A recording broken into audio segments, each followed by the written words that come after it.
Zo lieden de tjerkenklokken van de Sint-Martinuskerke in Verwut gewoon wij.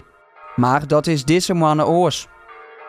Op mijn snijde morgen toen appte de koster mij, zei de klok die doet niks meer. Nou, dan ben ik er een heen geweest, toen lag de klepel op groen. Dus die weer erop brutst. Dus die had hier te zitten. Zo. De afbrutsenbongel is 20 jaar oud en kwam onverwachts los. Dan denk ik dat het altijd. Je kon net onder in die klok hangen en te zien dat er een scoorkassa in zit. En ik denk ik dat je dat juggen daar in het juster. Nee, dat gebeurt zo.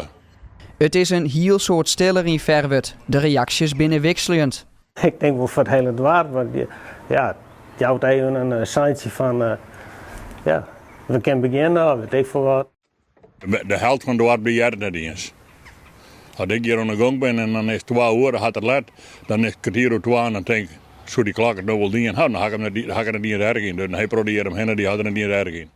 De bongel wordt opmetten en er wordt een nieuwe maken, zodat de klok eind februari weer lieden kan. Bij begrafenissen bloot 1 van de orenklokken beschikbaar.